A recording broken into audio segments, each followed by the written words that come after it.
자, 오늘 우리에게 주신 하나님 말씀 성령 강림 제 20주 교회력에 따른 성서일과 성경 봉독이 있겠습니다.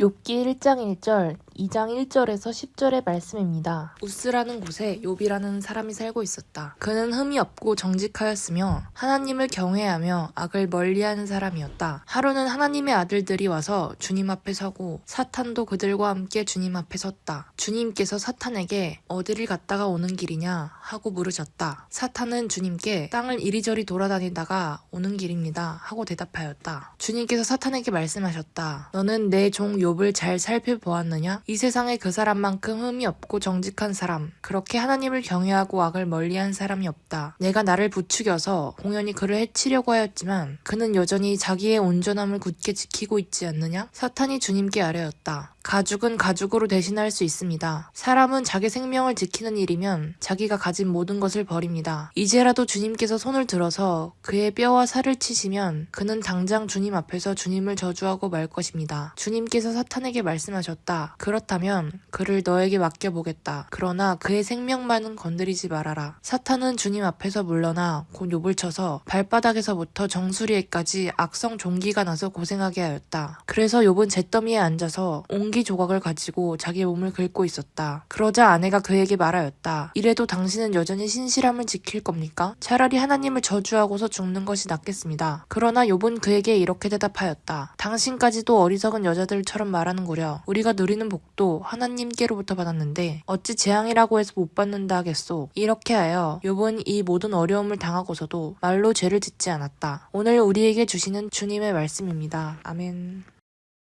시편 26편의 말씀입니다. 주님, 나를 변호해 주십시오. 나는 올바르게 살아왔습니다. 주님만을 의지하고 흔들리지 않았습니다. 주님, 나를 샅샅이 살펴보시고 시험하여 보십시오. 나의 속 깊은 곳과 마음을 달구어 보십시오. 나는 주님의 한결같은 사랑을 늘 바라보면서 주님의 진리를 따라서 살았습니다. 나는 헛된 것을 좋아하는 자들과 한자리에 앉지 않고 음흉한 자들과도 어울리지 않았습니다. 나는 악인들의 모임에서 그들과 어울리기를 싫어하고 한자리에 있지도 않았습니다. 주님, 내가 손을 씻어 내 부주함을 드러내며 주님의 제단을 두루 돌면서 감사의 노래를 소리 높여 부르며 주님께서 나에게 해주신 놀라운 일들을 모두 다 전하겠습니다. 주님, 주님께서 계시는 집을 내가 사랑합니다. 주님의 영광이 머무르는 그곳을 내가 사랑합니다. 나의 이 목숨을 죄인의 목숨과 함께 거두지 말아 주십시오. 나의 이 생명을 살인자들의 생명과 함께 거두지 말아 주십시오. 그들의 왼손은 음란한 우상을 들고 있고 그들의 오른손은 뇌물로 가득 차 있습니다. 그러나 나는 깨끗하게 살려고 하오니 이 몸을 구하여 주시고 은혜를 베풀어 주십시오. 주님, 내가 선자리가 든든하오니 예배하는 모임에서 주님을 찬양하렵니다. 오늘 우리에게 주시는 주님의 말씀입니다. 아멘.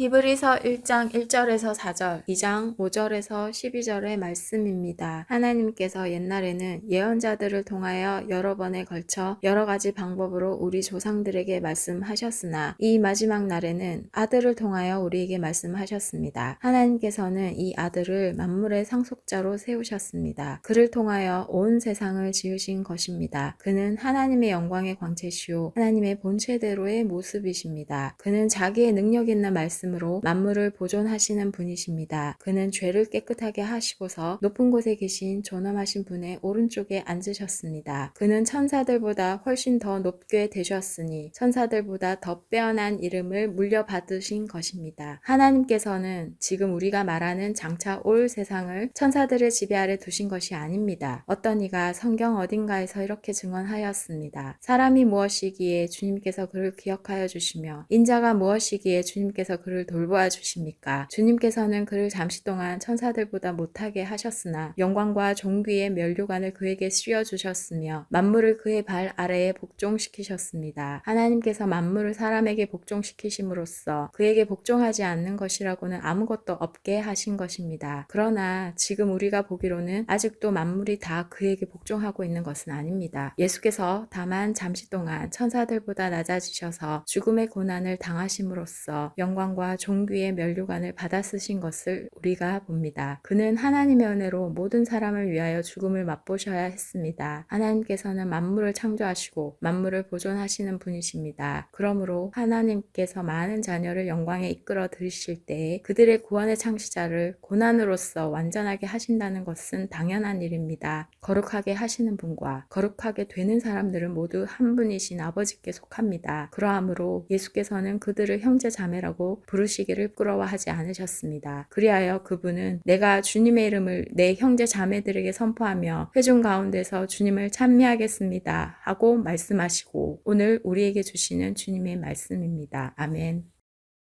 마가복음 10장 2절에서 16절의 말씀입니다. 바리새파 사람들이 다가와서 예수를 시험하여 물었다. 남편이 아내를 버려도 됩니까? 예수께서 그들에게 대답하셨다. 모세가 너희에게 어떻게 하라고 명령하였느냐? 그들이 말하였다. 이혼 증서를 써주고 아내를 버리는 것을 모세는 허락하였습니다. 그러나 예수께서는 그들에게 말씀하셨다. 모세는 너희의 완악한 마음 때문에 이 계명을 써서 너희에게 준 것이다. 그러나 하나님께서는 창조 때로부터 사람을 남자와 여자로 만드셨다. 그러므로 남자는 부모를 떠나서 자기 아내와 합하여 둘이 한 몸이 된다. 따라서 그들은 이제 둘이 아니라 한 몸이다. 그러므로 하나님이 짝지어 주신 것을 사람이 갈라놓아서는 안 된다. 집에 들어갔을 때에 제자들이 이 말씀을 두고 물었다. 예수께서 그들에게 말씀하셨다. 누구든지 아내를 버리고 다른 여자에게 장가드는 남자는 아내에게 간음을 범하는 것이요. 또 아내가 남편을 버리고 다른 남자와 결혼하면 그 여자는 간음하는 것이다. 사람들이 어린이들을 예수께 데리고 와서 쓰다듬어 주시기를 바랐다. 그런데 제자들이 그들을 꾸짖었다. 그러나 예수께서는 이것을 보시고 노하셔서 제자들에게 말씀하셨다. 어린이들이 내게 오는 것을 허락하고 막지 말아라. 하나님 나라는 이런 사람들의 것이다. 내가 진정으로 너희에게 말한다. 누구든지 어린이와 같이 하나님 나라를 받아들이지 않는 사람은 거기에 들어가지 못할 것이다. 그리고 예수께서는 어린이들을 껴안으시고 그들에게 손을 얹어서 축복하여 주셨다. 오늘 우리에게 주시는 주님의 말씀입니다. 아멘.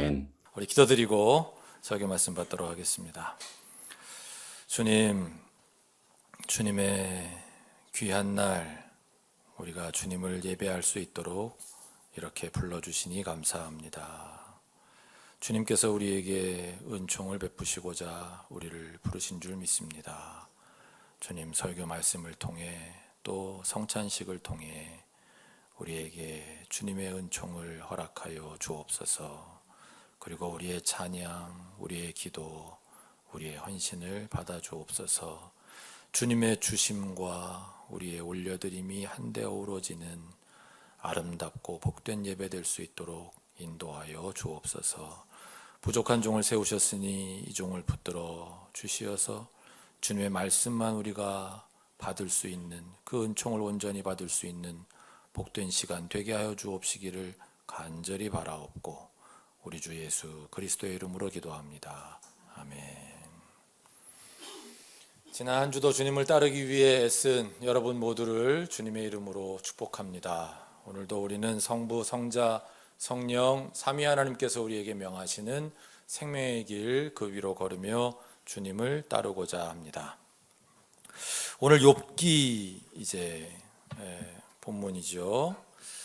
욥기 오늘 본문은 그 1장 1절 그리고 2장 1절부터 10절 그래서 이제 1, 2장의 내용 전체를 이렇게 요약하고 싶으신 것 같아요. 거기서 말씀하시고 있는 내용에 대해서 우리가 생각해보고 주님이 주시는 은혜를 받기를 원하시는 그런 본문인데, 그러니까 지금 욥이라는 사람은 모든 걸 다 잃은 겁니다.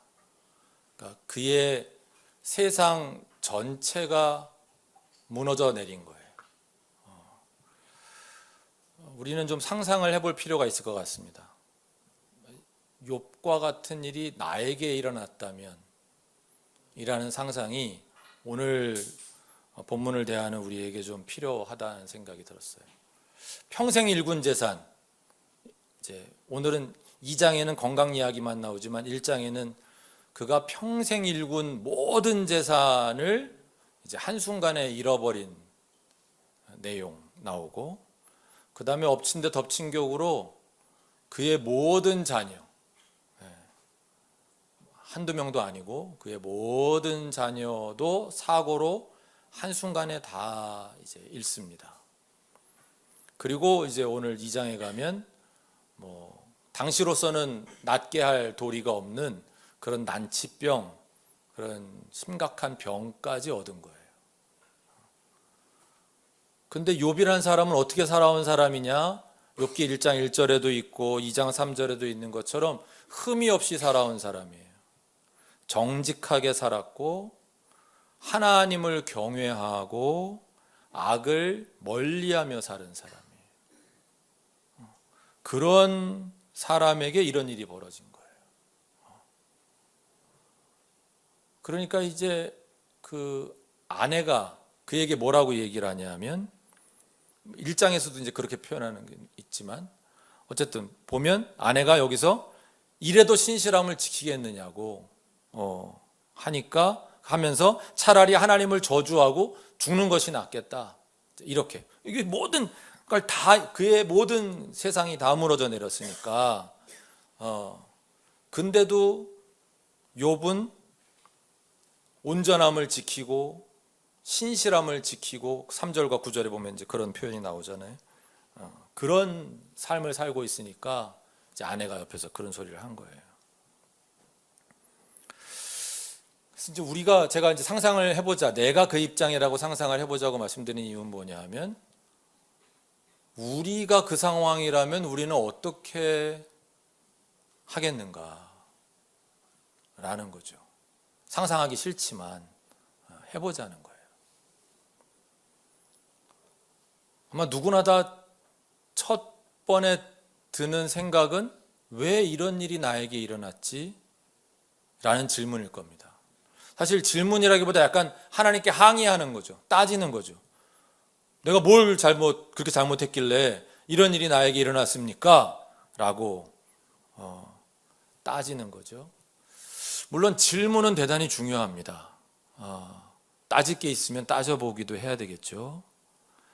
그러나 이 질문은 너무나도 중요한 질문이기 때문에 이 질문을 시작했으면 답을 찾을 때까지 멈추면 안 됩니다. 쉽사리 예단하고 쉽사리 내 마음대로 결론을 지으면 안 돼요. 왜냐하면 그렇게 하기를 가장 바라는 존재가 누구냐? 바로 사탄인 거예요. 오늘 욥기 1장과 2장 사이에서 사탄의 역할을 가만 보면 사탄은 지금 바라는 게 뭐냐? 하나님이 왕이세요. 하나님이 왕이세요. 이런 세상이지만 그 세계에서 그 온전함이라고 하는 가치가 또 9절의 그 신실함이라고 하는 가치가 이게 정말로 의미가 있냐? 내가 온전하게 살아가고자 하는 거, 내가 신실하게 살아가고자 하는 거, 그게 정말로 잘 살게 하는 거냐? 그런 의심을 갖게 만들고 싶은 의도가 있는 거예요, 사탄이. 지금 이런 일을 벌이고 있는 것 자체가 말이죠. 오히려 그런 거 별로 쓸모없어 보이도록 여기도록 그렇게 쓸모없어 보이게 우리가 생각하기를 바라는 거예요. 왜 온전해야 되지? 왜 신실해야 되지? 아니 의로운 사람에게도 이런 악한 일이 일어날 수 있다면 왜 그렇게 살아야 돼? 이 질문을 던지고 이 의심을 가지고 그대로 왕이신 하나님을 떠나버리게 하고 싶은 하나님의 그 통치에 의문으로 가득 하게 만들고 싶은, 그래서 실제로 이 사탄의 노림수에 걸려 넘어진 사람들이 인류 역사 가운데 얼마나 많은지 모릅니다.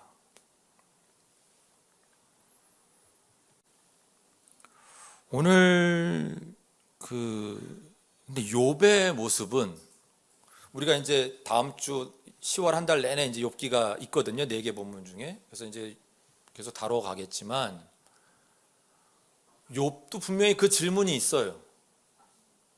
내가 왜 이런 일을 겪어야 하는 거지? 나한테 왜 이런 일이 일어났지? 그 질문이 있는데 오늘 본문 1장과 2장에서 보여준 욥의 태도를 보면 욥에게는 흔한 사람들의 반응과는 다른 모습이 있는 거예요. 그러니까 욥도 이거예요. 솔직히 왜 이런 일이 일어나는지 아직 자기도 모르겠는 거죠. 왜 이런 일이 일어나는지 모르겠지만 자기는 아직 살아있는 자로, 살아남은 자로 내가 이 일에 대해서 어떻게 반응할 것인지는 결정하고 선택할 수 있다고 믿은 사람 같아요. 이 사건이 나를 불행하게 만들도록 그냥 내버려 둘 건지, 아니면 이 사건이 나를 불행하게 만들지 못하도록 저항할 것인지, 그 선택만큼은 내가 할 수 있다고 믿은 사람처럼 보여요. 여전히 내 가슴 속에 왜 나에게 이런 일이라는 질문은 있지만, 그래서 욥의 태도를 보면 10절이 욥이 보여주는 이 사태에 대한 대답이잖아요. 9절에서 그 아내가 이래도 당신은 여전히 신실함을 지킬 겁니까? 차라리 하나님을 저주하고서 죽는 것이 낫겠습니다 했는데, 거기에 대해서 욥은 뭐라 그래요? 우리가 누리는 복도 하나님께로부터 받았는데 어찌 재앙이라고 해서 못 받는다 하겠소가 욥의 대답이에요. 뭐예요? 저는 이런 생각을 해봐요. 욥이 평소에 어떤 삶을 살아왔길래 이런 생각을, 이런 말을 할 수 있었을까? 이거 지금 아내에게 하는 거잖아요. 무슨 수백 명 자기 식구들 아닌 그런 공동체 앞에서 공식적으로 officially 내가 신앙의 리더로서 이렇게 답을 해야 돼 라고 하는 그런 이야기가 아니잖아요. 아내와 나누는 정말 내밀한 이야기. 아내도 아마 다른 사람 앞에서는 그렇게 얘기하지 않았을 거예요. 그래도 우리가 이제까지 살아온 게 있는데, 다른 사람 앞에서는 신앙 있는 척 얘기할 거예요. 아내도 이렇게 다른 사람 앞에서는 얘기했을지 몰라요. 그래, 하나님이 복도 주셨는데 재앙도 하나님이 주실 수 있지 라고 말했을지 몰라요. 그러나 단둘이 있을 때는 아내는 너무 속상해서 얘기하는 거예요. 차라리 하나님을 저주하고 죽자. 왜 하나님이 우리한테 이런 일을 일으키셨는지 따지고 죽자. 그런 자리에서, 아주 비공식적인 내밀한 자리에서 욥은 본심을 얘기하는 거예요. 본심이 이거예요. 어떻게 이럴 수 있을까? 욥은 어떤 삶을 살아온 사람일까? 여러분, 겸손이라고 하는 이제 덕목이 있잖아요. 제가 국어사전을 찾아보니까 겸손은 남을 존중하고 자기를 내세우지 않는 태도가 있음, 이렇게 되어 있는데, 파커 파머라고 하는 그 미국의 교육자이며 작가가 겸손을 이렇게 정의하셨더라고요. 겸손이라는 건 뭐냐 하면, 그러니까 어떻게 이제 그렇게 우리가 국어사전에서 정의하는 것처럼 남을 존중하고 자기를 내세우지 않는 태도가 있는 사람이 되는가? 그 사람은 타자, 바깥 사람에게 주목하게 하는 덕목을 가지고 있던 사람이다. 그게 겸손이다. 무슨 얘기냐 하면, 자기 바깥의 사실과 메시지에 대한 태도가, 그게 때로 비판일 때도 있고 자기가 해보지 못한 경험에 대한 것일 수도 있는데, 그거에 대해서 개방성을 가지고 있는, 열려있는 사람이 가지고 있는 덕목이, 그런 사람에게 겸손이 나타나는구나. 그걸 겸손이라고 하는구나. 타자들의, 바깥 사람들의 필요와 욕구에 대한 민감성과 반응성. 그 사람, 다른 사람들이 뭘 필요로 하는지를 빨리 알아챌 수 있는 민감성, 그리고 그들에게 필요한 거에 대해서 반응할 수 있는 그런 반응성이, 그거를 겸손이라고 얘기하는구나. 제가 이걸 보면서 욥은 겸손한 사람이었구나 라는 생각이 드는 거예요. 욥이 자기 세계에 갇혀 있으면서 자기 세계에서 이룬 것으로 교만한 사람이었다면 자기의 그 세계가 다 무너져 내렸을 때 당연히 다른 사람들처럼 왜 나에게 이런 일이, 하나님이 살아계시다면 어떻게 이런 일이, 이렇게밖에는 반응을 보일 수 없었을 거예요. 그런데 그가 평상시에 그의 삶이 바깥 사람에 대한 자기가 미처 생각하지 못한 것, 자기가 미처 경험하지 못한 것에 대해서 열려있는 마음으로 살아온 사람이기 때문에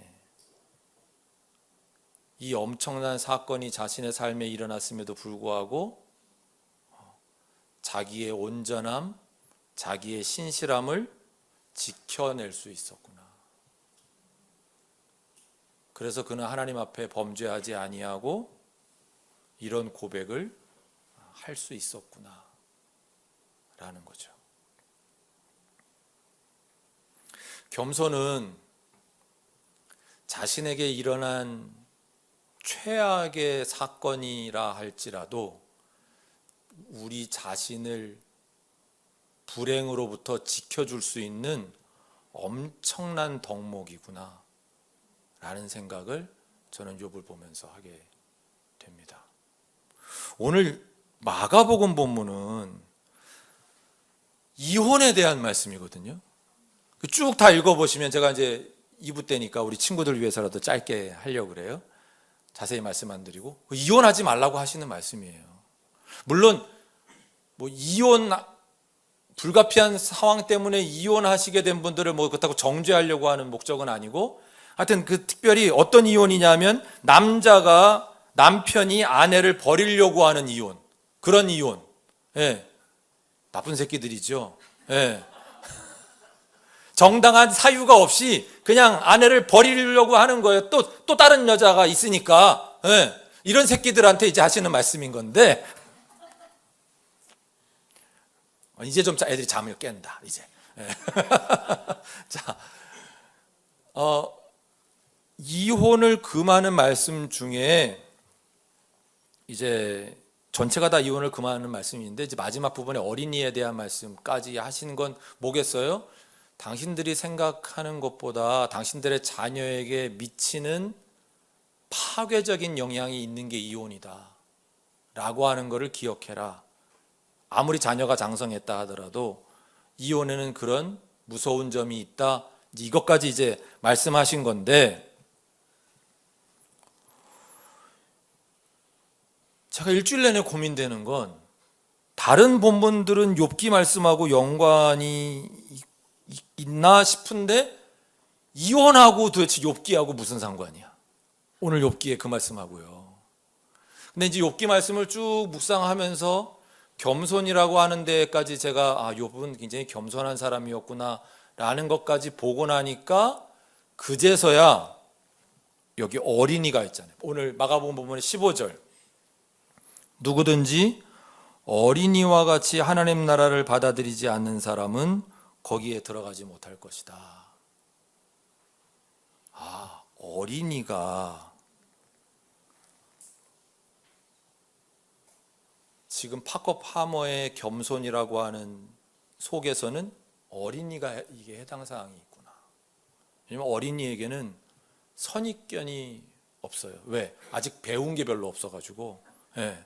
선입견, 세상을 얼마 안 살아서 선입견이 없고 편견이 자리 잡기 전이에요. 그렇기 때문에 좀 전에 말씀드린 그 파커 파머의 겸손의 정의, 자기 바깥의 사실과 메시지에 대한 태도가 그 누군가 다른 사람의 비판과 경험에 대한 개방성이 어린이들에겐 있어요. 그래서 어린이들은 잘 배울 수 있는 거죠.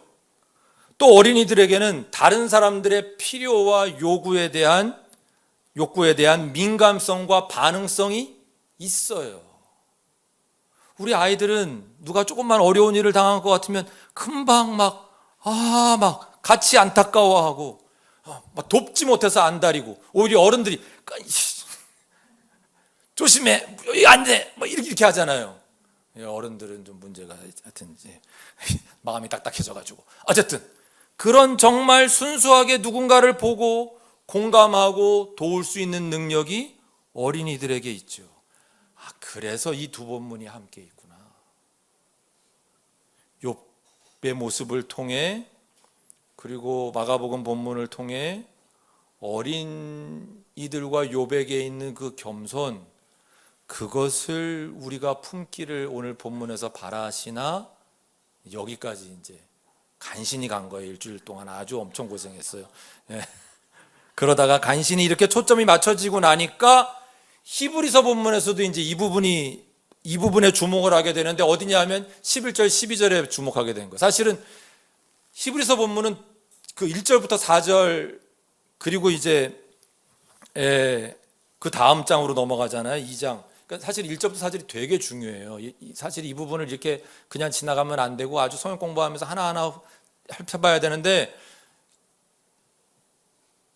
여러분의 그 무거운 눈꺼풀을 올리기 위해서 그 부분을 다 생략하고 하면 주목하게 되는 부분이 어디냐 하면, 이제 예수님이 누구신지, 예수님이 얼마나 놀라운 분인지, 예수님은 하나님 본체대로의 모습, 그러니까 우리 하나님은 볼 수 없잖아요. 근데 예수님은 그 3절에 보면 하나님을 그대로 반영하시는, 그러니까 우리는 예수님을 보면서 하나님을 알아가면 되고, 하나님은 이런 분이구나 이걸 알면 되는데, 그 하나님의 본체대로의 모습이신 예수님께서 11절 12절에 뭐라고 말씀하시냐 하면, 저는 이 부분이 그래서 이제 감격으로 다가오는 거예요. 그 욥기 말씀과 마가복음 말씀을 보고 나니까 뭐라 그러셨다는 거예요? 11절, 거룩하게 하시는 분과 거룩하게 되는 사람들은 모두 한 분이신 아버지께 속합니다. 그러므로 예수께서는 그들을 형제자매라고 부르시기를 부끄러워하지 않으셨습니다. 예수님이 우리를 형제자매라고 부르시는 거예요. 여러분이나 제가 그렇게 거룩해요? 그렇지 않잖아요. 그런데도 주님께서는 하나님께서 우리를 거룩하게 만들어 가실 것이기 때문에 그것을 믿고 하나님의 말씀대로 살려고 애를 쓰는, 사실 하나님 말씀대로 살기가 얼마나 어려워요. 우리가 욥 얘기했지만 사실 욥의 문제만이 아니라 이 어지러운 세상, 이 더러운 세상, 이 악한 세상을 살아가는데 거기서 우리가 어떻게 마음 편히 살겠어요? 그 속에서 하나님 나라의 삶을 살려고 분투하면서 우리가 얼마나 어려운 점이 많겠냐고. 물론 하나님이 주시는 위로가 있고 하나님이 주시는 평안이 때로 있지만, 그러나 그 속에서 이 세상과는 다른 하나님 나라를 살려고 분투하는 우리에게 어찌 어려움이 없겠냐고, 어찌 힘겨움이 없겠냐고요. 그렇게 힘겹게 살아가는 우리들인데, 그런 우리들을 향해 주님이 뭐라 그러신다고요? 우리 그런 사람들을 형제 자매라고. 하나님이신 그분이, 하나님의 존재 자체를 비추시는 그분이 형제자매라고 부르시기를 부끄러워하지 않으시다고. 나는 오히려 내가 부끄러운데 그렇게 불린다는 것 자체가. 그러니까 이게 뭐예요? 이게 주님의 겸손이시구나. 그러니 우리는 어떻게 살아야 되겠어요? 시 26편의 시인처럼 하나님을 찬양하며 살아야겠다. 뭐라고 찬양합니까? 자, 우리 같이 한번 좀 하나님께 드리는 찬양이라고 생각하고 읽어볼까요? 1절, 주님 나를 변호해 주십시오. 나는 올바르게 살아왔습니다. 주님만을 의지하고 흔들리지 않았습니다. 여러분 이렇게 살았습니까? 우리? 나는 올바르게 살았습니다. 나는 주님만을 의지하고 흔들리지 않았습니다. 앞으로는 우리가 이렇게 하자고요. 2절, 주님 나를 샅샅이 살펴보시고 시험하여 보십시오. 나의 속 깊은 곳과 마음을 달구어 보십시오. 자신감이 쩝니다. 샅샅이까지는 안 살펴보셔도 되는데, 대충 보시는 게 좋겠는데 샅샅이 살펴보시고 시험해 보시라고. 내 속 깊은 곳과 마음을 달궈 보시라. 이게 뭐예요? 다 보세요. 다 꺼내 보세요. 내 속이 어떤지, 예? 다 들춰 보세요. 자신 있습니다. 이렇게 될 수 있기를 바랍니다. 3절 4절 나는 주님의 한결같은 사랑을 늘 바라보면서 주님의 진리를 따라서 살았습니다. 이렇게 살자고요. 나는 헛된 것을 좋아하는 자들과 한자리에 앉지 않고 음흉한 자들과도 어울리지 않았습니다. 나는 악인들의 모임에서 그들과 어울리기를 싫어하고 한자리에 있지도 않았습니다. 예, 여러분, 그런 자리에 앉는 거 좋아하지 말자고요. 예. 아까 우리 성경 공부 때도 했지만 내 중심으로 생각하고 내가 뭔가 돼야 되겠다고 생각하면 아이고 어쩔 수 없이 나쁜 놈들이지만 알지만 그래도 그들을 따라가기도 하고 그들하고 한자리에 있기도 해야 되고 먹고 살려니까 그래야 되는 거 아니냐? 그런 거 하지 말자. 6절 7절 주님 내가 손을 씻어 내 무죄함을 드러내며 주님의 제단을 두루돌면서 감사의 노래를 소리 높여 부르며 주님께서 나에게 해주신 놀라운 일들을 모두 다 전하겠습니다. 아멘. 그렇게 하십시다. 8절 주님께서 계시는 집을 내가 사랑합니다. 주님의 영광이 머무르는 그곳을 내가 사랑합니다. 나의 이 목숨을 죄인의 목숨과 함께 거두지 말아 주십시오. 나의 이 생명을 살인자들의 생명과 함께 거두지 말아 주십시오. 그들의 왼손은 음란한 우상을 들고 있고 그들의 오른손은 뇌물로 가득 차 있습니다. 그러나 나는 깨끗하게 살려고 하오니 이 몸을 구하여 주시고 은혜를 베풀어 주십시오. 주님 내가 선자리가 든든하오니 예배하는 모임에서 주님을 찬양하렵니다. 아멘. 우리가 이렇게 살다. 설교를 정리하겠습니다. 오늘 설교 제목 어둠이 태양을 선행하니까 했습니다. 세상은 그렇게 어둡지요. 과연 빛이 있나 싶을 정도로 세상은 어둡게 보일 때가 있습니다. 태양 미사라는 김승희 시인의 시의 첫 행인데요. 시인의 눈에도 그렇게 보인 거예요. 어둠이 태양을 선행하니까. 근데 그 다음 행이 기가 막혀요.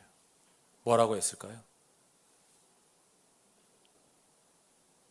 어둠이 태양을 선행하니까 태양은 어둠을 살해한다.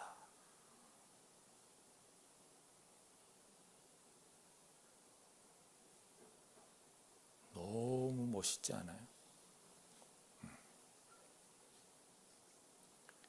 빛이 나타나는 순간 어둠은 아무것도 아닌 거예요. 아무리 그 빛이 보잘것없어 보이는 빛이라 하더라도 여러분이 옛날에 호롱불 기억나시죠? 그 자그마한 빛 하나라도 있고 없고는 완전히 다른 세상이에요. 어둠이 태양을 선행해요. 빛보다 앞서가요. 마치 어둠이 온 세상을 지배할 것처럼 그렇게 보여요. 그러나 그렇기 때문에 태양은 어둠을 살해한다. 빛이 나타나는 순간 어둠이 물러날 수밖에 없음을 빛이 어둠을 죽인다고 시인은 표현하고 있는 거죠. 그리고 시는 이렇게 이어집니다. 현실이 꿈을 선행하니까. 그리고 꿈은 현실을 살해한다. 저에게는 이렇게 읽혔습니다. 하나님 나라의 오심, 이미 시작된 하나님 나라의 완성이라는 그 우리의 꿈이 암담한 우리의 현실을 뭉개버리리라. 그 어떤 어둠도 물러가게 하시리라. 죽여버리시리라. 여러분, 그게 우리 그리스도인들의 꿈이고 기도고 우리의 삶의 방향이 아니겠습니까? 오늘 우리의 현실은 욥에게 닥친 현실과 별로 다르지 않습니다. 도대체 하나님께서 살아계신다면 이 세상은, 이 현실은 왜 이렇게 암담한가? 왜 이렇게 악인들이 기승을 떨치는 세상이 이어지는가? 과연 하나님 나라는 완성되는 그날이 올 것인가? 우리는 이 질문을 가슴에 품은 채로 그럼에도 불구하고 욥처럼 온전함을 굳게 지키고, 그럼에도 불구하고 욥처럼 신실함을 버리지 않으며 살아가기를 바라고 원합니다. 마감복음 본문의 주님 말씀처럼 어린이가 선입견 없이 편견 없이 누군가를 맞아들이고 환대하고 그들로부터 배우고 느끼고 공감하는 개방성을 가지고 있듯, 다른 사람들의 필요에 민감하게 반응하듯 우리도 그렇게 살아가기를 희망합니다.